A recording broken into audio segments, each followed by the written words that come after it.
오늘은 구약의 거룩한 전쟁에 대해 이야기해 보려고 합니다. 아마 많은 분들이 성경을 읽다가 이 부분에서 좀 불편함을 느끼셨을 텐데요. 바로 그 주제를 정면으로 다뤄 보겠습니다. 성경을 읽다 보면, 신약의 예수님하고 구약의 하나님이 좀 다른 분인가? 하는 생각이 들 때가 있잖아요. 특히 이런 부분에서요? 아니, 사랑과 용서의 하나님이 어떻게 한 민족 전체를 없애라고 명령하실 수가 있었을까요? 자, 지금 보시는 구절이 그 대표적인 예입니다. 왼쪽 신약에서는 마태복음 5장 44절이죠. 원수를 사랑하라고 가르치시는데, 오른쪽 구약 신명기 20장 16절에서는 호흡이 있는 자는 하나도 살리지 말라고 명령하십니다. 와, 이 극명한 차이, 대체 어떻게 받아들여야 할까요? 그리고 이 명령이 단순히 전쟁에서 적군, 그러니까 성인 남성에게만 해당되는 게 아니라는 점에서 더 충격적입니다. 사무엘상 15장 3절을 보면요. 남녀, 어린아이, 심지어 젖먹는 아기에 가축까지 정말 모든 생명을 진멸하라는 아주 받아들이기 힘든 내용이 나옵니다. 자, 당연하게도 바로 이런 구절들 때문에 성경의 하나님은 오랜 세월 동안 정말 많은 비판을 받아왔습니다. 그 비판을 선봉에 선 인물 중 한 명이 바로 세계적인 무신론자 리처드 도킨스입니다. 그는 구약의 하나님을 뭐라고까지 표현하냐면요. 복수심에 불타는 피의 굶주린 인종 청소자다. 이렇게까지 부르면서 아주 신랄하게 비판하죠. 정말 어마어마한 비판입니다. 그런데 이게 단순히 외부의 비판만은 아닙니다. 사실 일부 기독교 신학자들조차도 이 명령만큼은 영감받은 계시로 받아들이기 정말 어렵다고 고백할 정도니까요. 심지어 어떤 분들은 성경의 이 부분이 아예 잘못 기록된 거라고 주장하기도 합니다. 자, 그럼 이제부터 한번 이 어려운 문제를 정면으로 마주해 보겠습니다. 성경 전체의 맥락 속에서 이 거룩한 전쟁을 어떻게 이해할 수 있을지 우리가 놓치지 말아야 할 몇 가지 핵심 관점들을 살펴보겠습니다. 가장 먼저 우리 다 진멸이라고 번역해서 읽는 히브리어 단어 헤렘의 진짜 의미를 알아야 합니다. 이게 그냥 단순히 다 파괴하고 죽이는 학살을 뜻하는 단어가 아니에요. 그 본래 의미는 하나님께 온전히 바쳐진 것 또는 진멸을 위해 따로 떼어놓은 것이라는 아주 종교적인 용어입니다. 다시 말해서 이 행위 자체가 이스라엘에게는 신앙과 순종을 증명하는 일종의 예배 행위였다는 거죠. 그럼 이 헤렘 전쟁이 구체적으로 어떤 의미들을 담고 있는지 한번 살펴보겠습니다. 크게 네 가지 관점으로 이해할 수 있는데요. 첫째는 하나님의 심판입니다. 수백 년 동안 쌓이고 쌓인 가나안의 죄악이 정말 극에 달했기 때문에 그 사회 전체에 대한 사형 선고가 내려진 거라는 거죠. 둘째는 언약의 성취입니다.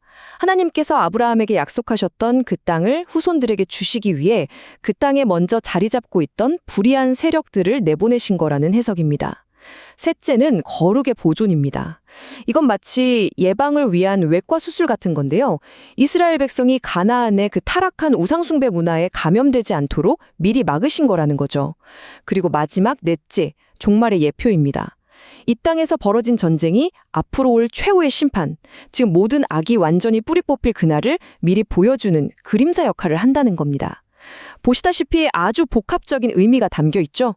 자, 여기서 정말 중요한 포인트가 나옵니다.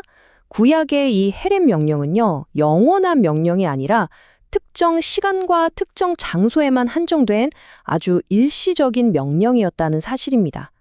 그럼 이제 시대가 바뀌면서 이 전쟁의 의미가 어떻게 변화하는지 한번 살펴보시죠.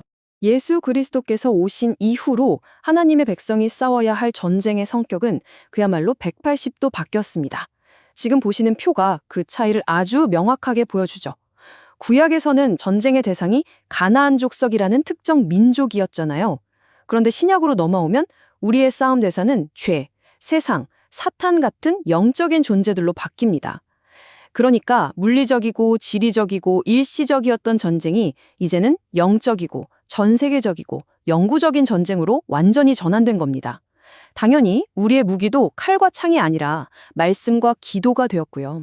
이런 변화는 예수님께서 직접 하신 말씀에서 가장 확실하게 드러납니다. 요한복음 18장 36절인데요. 예수님이 이렇게 말씀하시죠. 내 나라는 이 세상에 속한 것이 아니다. 만약 내 나라가 이 세상의 방식대로, 그러니까 칼과 창 같은 물리적인 힘으로 세워지는 나라였다면 내 제자들이 당연히 싸웠을 거라고 분명하게 선을 그으십니다. 이게 바로 신약 시대의 새로운 전쟁 원리인 거죠. 자, 그럼 이제 마지막으로 이 수천 년 전의 전쟁 이야기가 오늘을 사는 우리에게는 과연 어떤 의미가 있고 어떤 교훈을 주는지 정리해 보겠습니다.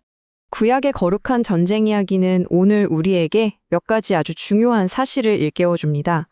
첫째, 하나님은 죄를 정말 심각하게 다루신다는 걸 기억해야 합니다. 둘째, 공동체 전체의 죄가 결국 개인의 삶에도 큰 영향력을 미친다는 사실이죠. 셋째, 우리 주변의 세속적인 문화가 가진 악한 영향력에 대해 항상 깨어 경계해야 한다는 겁니다. 그리고 무엇보다 중요한 것은 오늘날 우리의 사명은 더 이상 땅을 정복하는 게 아니라 복음을 전파하는 것이라는 점입니다. 마지막으로 우리 안에 있는 죄에 대해서는 어떤 타협도 없이 끝까지 싸워 이기는 영적 전쟁에서 승리해야 한다는 강력한 메시지를 줍니다. 결국 이 모든 이야기는 우리를 하나의 근본적인 질문 앞으로 데려다 놓습니다. 그렇다면 오늘날, 지금, 이 시대를 살아가는 우리가 싸워야 할 진짜 전쟁은 과연 무엇일까요? 이 질문이야말로 오늘 우리가 함께 나눈 내용을 통해 각자 마음속에 품고 진지하게 답을 찾아가야 할 가장 중요한 숙제일 겁니다.